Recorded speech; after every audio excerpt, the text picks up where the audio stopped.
Now we can talk about the firing pin stop function. The firing pin stop is located in the back of the gun, and that is what interacts with the hammer as the slide moves rearward. It has three primary functions. First function is it provides retention of the firing pin within the slide. The second function is that it secures the extractor in the correct breech face depth and cocking location on the breech face. But germane to this topic, it defines the hammer cocking fulcrum angle at which the hammer is cocked and how much leverage does it take or force does it take to cock the hammer. Now we can talk about different firing pin stop shapes or angles and how that affects the movement of the slide during the initial cocking of the hammer. Now to do this is a very small part in the back of the slide, so it'd be hard to show you this on video. So I'm going to put down my firearm here and I'm going to use a larger cardboard example here. This is the firing pin stop. Let's assume that the slide is pointed that direction, the muzzle is, and the hammer, this is our pseudo hammer here, is engaging the back of the firing pin stop like this. This is how we would fire the shot. Now these examples, this is a pretty common example of what I would call a rounded firing pin stop. Another very common example would be what we call a square firing pin stop, where it has a very minimal amount of radius at the bottom. And the last example here is what I would consider an angled firing pin stop. Now each one of these provides a different amount of cocking leverage, or when the leverage is applied to the hammer. We'll start with the rounded firing pin stop. This is my pseudo hammer that I've basically put some rates of leverage on the hammer. This basically meaning that if I were to push at this number 1 level, it's easier to cock the hammer versus if I'm pushing at the number 7 level. This takes much more effort to move the hammer in the same amount of depth or distance. So basically put, the higher up we push on the hammer, the easier it is to cock the hammer, and it pretends or acts like we're using a lighter hammer spring versus a heavier hammer spring because there's less leverage to cock the hammer back. Now in our first example, in a rounded firing pin stop, if we line these up at the top and I start to cock the hammer, it is starting to cock right around this number 3, I'd say like the 3.5 level of leverage. And as the hammer cocks, there's a smooth engagement around that whole radius as the hammer is cocked back. Now a radius firing pin stop will produce a very, what I like to call linear cocking force. So as we move the slide back, it is going to have an even felt cocking resistance against the hammer. That even level of cocking resistance gives us the most, I would say, true hammer weight as we cock the hammer back. So if we like a consistent cocking of that hammer through that initial stroke of the slide, that is, I would recommend using a rounded firing pin stop. The second example that I have is a square firing pin stop. We'll put it against our hammer here. And in this example, as the hammer is cocked, it is cocking right at the, I would say, the 5.5 level, which takes a lot more effort, which would mean it is slowing down the slide motion back because it's taking more force to cock that hammer, and it maxes out at about 6.5 as it gets to the bottom. Now a square firing pin stop will act like the hammer spring is heavier, basically resisting the rearward movement of the slide as much as possible until the hammer's all the way cocked and then the slide can move back. The third example is what I would call an angled firing pin stop. In this example, we actually have two separate cocking angles that happen on this. So we start out with, I would say, our 3.5 point here. So we have a 3.5 level of cocking force until it reaches this point, which it's all the way down at the 6. So in this scenario, we have a fairly easy initial movement of the slide, then it gets dramatically harder at this point of the cocking of the hammer. So it's almost like a two-staged level of resistance against cocking the hammer. Now, which type of firing pin stop you use really depends on your personal preference. I usually recommend to people start out when they're tuning their springs, start out with a rounded firing pin stop like this, because it gives you a more true representation of how the hammer spring pressure is being cocked back. You're going to get your most linear amount of cocking force with a rounded firing pin stop.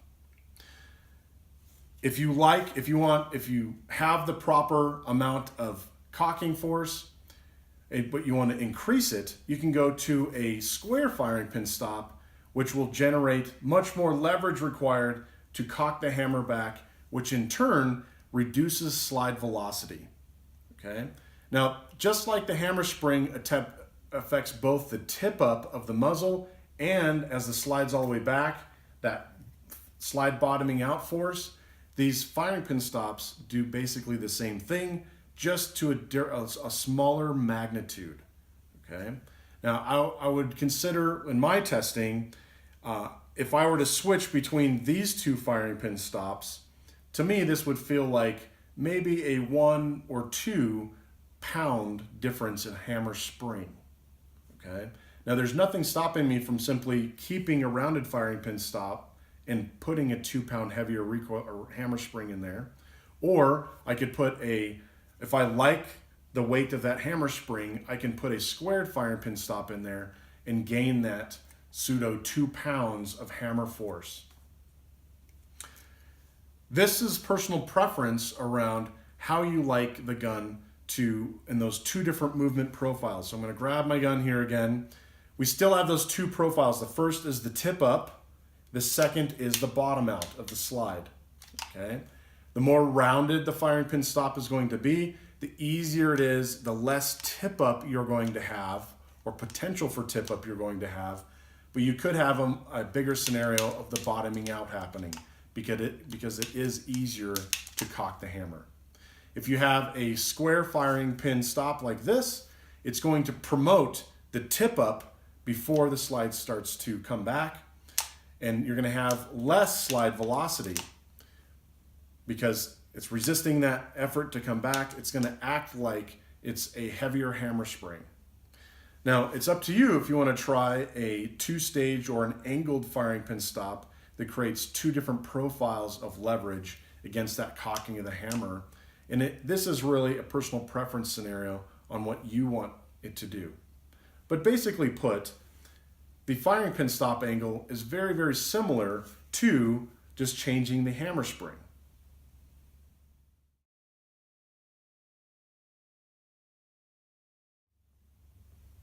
Now that we've talked about all the subcomponents and their function, now we can have some final considerations. So the first consideration is that the whole movement of the gun is happening very quickly. The average slide cycling speed of a 1911 or 2011 pattern gun is between 2 to 4 hundredths of a second. That is happening very fast. It's very hard for us to see that actually happening. In order to help us diagnose or see how the gun is moving in its profile during the recoil event, we need to use slow motion video. So any smartphone today can do slow motion video, and usually even in slow motion video, you have to go frame by frame to see every little sub-component of the movement profile of the gun.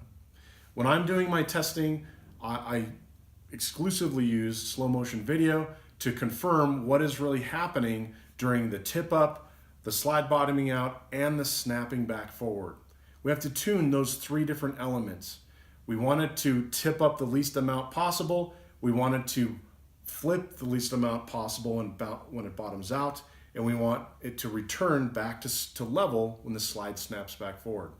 The only way to really assess that is to video that in slow motion.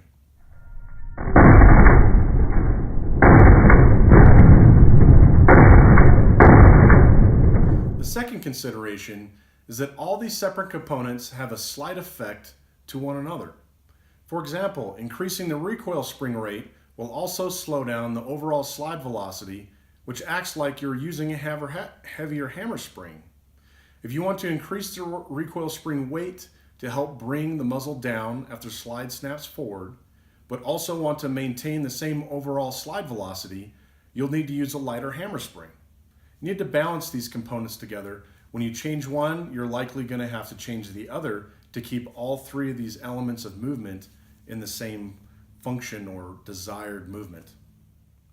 The third consideration is each of these tuning options have different magnitudes of overall effect on the movement profile of the gun. Recoil springs have the most effect, followed by hammer springs, followed by the firing pin stop. If you can't feel or see the difference between two recoil springs that are only 1 pound in rating apart, you will not be able to feel a hammer spring rating that is 2 to 3 pounds apart. If you can't see or feel a 1 or 2 hammer spring rate change, then you will not be able to see or feel a firing pin stop angle change. The magnitude of being able to feel these different things, it depends on your observation and the level of grip on the gun. I would start by tuning your recoil spring to get that muzzle return point properly captured. The secondary level is to tune the hammer spring so it minimizes the bottoming out against the frame.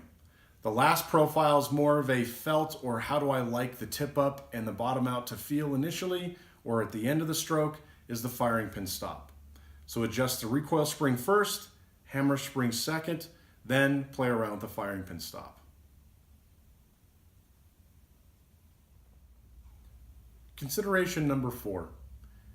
All of these spring and firing pin stop adjustments need to be made within reason so that reliability isn't circumvented in a worst case scenario like one-handed shooting.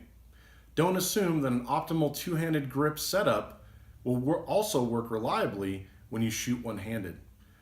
Anytime you come up with a solution on spring setup or firing pin stop, you need to test it in a worst case scenario, and for most shooters, it is a weak-handed shooting situation. If the gun doesn't function reliably in a one-handed circumvented grip scenario, it doesn't matter how good or awesome it feels with two hands. You need it to function in the worst case scenario. Consideration number 5. Don't fall for the myth that heavier recoil springs are needed to save the slide frame from damage. Excessive slide velocity is what leads to premature wear and damage. Find a setup that meets your gun's movement needs and also minimizes slide velocity. Also accept the fact that the 1911 or 2011 platform is designed to have the slide bottom out very hard every time the slide cycles. Consideration number 6. Springs don't last forever and will reduce in tension through use. Proactively replace the recoil hammer and firing pin springs at regular intervals. I proactively swap these 3 springs every 10,000 rounds. I would much rather throw away decently good springs and maintain the exact same timing and movement of the gun during recoil versus use up a few dollar spring until it completely fails. Consideration number 7. Don't assume that all springs with the same pound ratings are the same from one batch to the next or from one manufacturer to another. These springs cost pennies to manufacture and is not cost effective for manufacturers to quality check every single spring made to ensure it is producing the rated tension. It is also common for different manufacturer spring ratings to be 1 or 2 pounds different than another manufacturer's, even though they're supposed to be the same pound rating. Get a spring tester so you can know the exact spring tension and stick with the same manufacturer of springs to ensure more consistency. I hope that this technical video helps you better understand how to tune these components effectively so you can maximize your shooting performance. If you're looking for a high quality 1911 or 2011, please check out Atlas Gunworks. Tell them that Charlie Perez sent you their way and they'll hook you up with a free magazine. Everybody likes those. Be safe and have fun.